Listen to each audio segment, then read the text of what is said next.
Reza Pahlavi, addressing Iranians amid rising tensions, urged military and law enforcement officials to consider their position carefully.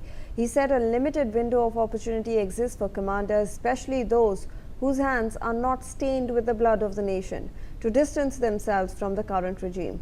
Pahlavi has warned that officials have a choice. By joining the people, they can protect themselves and their families and participate in the nation's victory. Otherwise, they risk sharing the fate of the sinking Islamic Republic under Khamenei.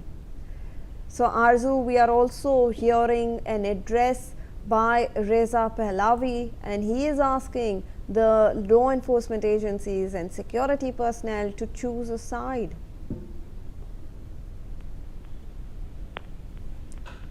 Arzu, if you can hear us. Yes. So definitely, the state government is pulling out non-essential government personnel and their eligible families member from the U.S. Embassy. All right, we seem to have lost that connection with Arzu. But remember that Reza Pahlavi is the exiled son of the last Shah of Iran, and he has in fact been giving out statements calling for a change in regime. Let me introduce some more information that is coming in. Reportedly, the U.S. State Department is evacuating non-essential personnel and eligible family members from its embassy in Beirut amid rising concerns over a potential military conflict with Iran. Reportedly, 50 people were evacuated, with 32 embassy staff and family members departing from Beirut airport. The move comes as the United States has significantly increased its military presence in the Middle East.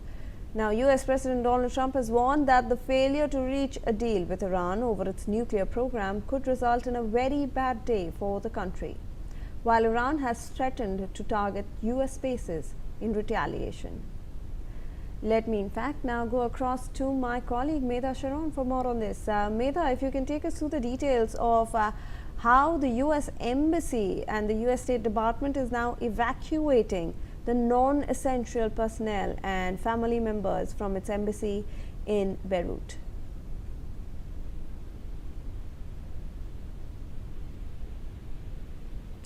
Medha, if you can hear us.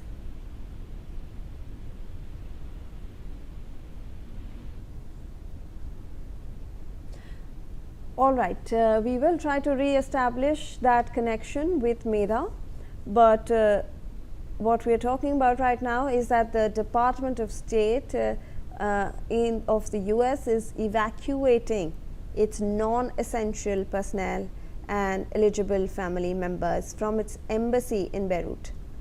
Medha, we are getting information that they are evacuating people from the embassy in Beirut. If you can give us some more details regarding that, please.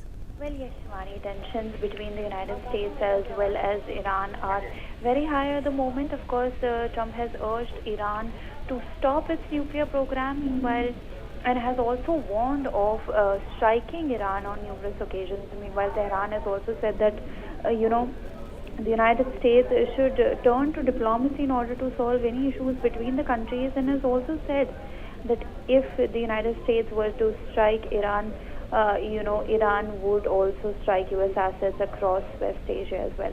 Now, in light of all of this, the United States, from what we're learning, is that the State Department is pulling out its non-essential government personnel as well as the family members of these personnel from the U.S. Embassy in Beirut. Now, remember, Lebanon, of course, is a key country for Iran and also the base for the Shia terror group Hezbollah as well, which has of course orchestrated attacks on the U.S. Embassy. Now, in light of this, the United States State Department has also said that they're trying to assess the security environment and have, based on its review, found that it is prudent to reduce the footprint of their non-essential staff and only ensure that the embassy is functioning with the core staff in place. Of course, also the United States has said that this is a temporary measure intended to ensure the safety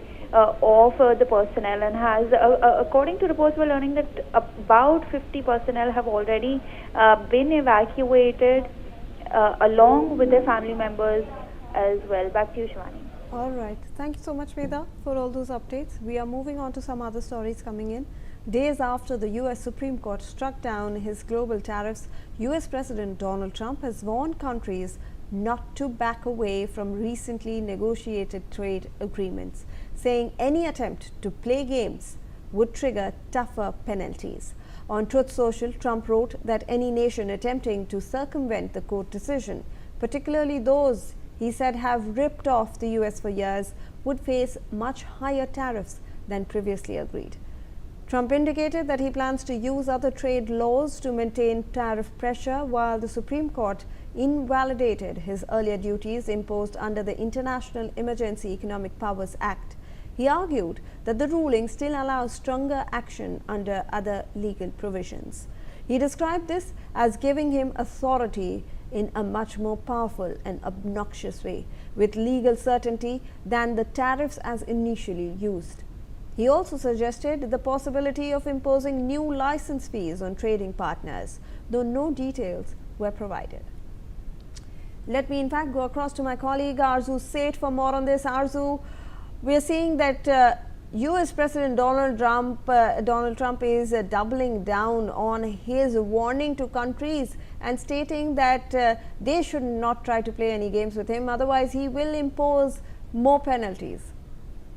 Well, definitely, once again, the tariff threat is coming in from the Trump side, and days after the U.S. Supreme Court shut down his global tariff, President Donald Trump warned countries not to back away from recently negotiated trade agreement with the United States, saying any attempt to play game would invite tougher penalties, and any country that wants to play game with the ridiculous Supreme Court decision, especially those that have ripped off the USA for years and even decades, will be met with a much higher tariff and worse than that which they just recently agreed to.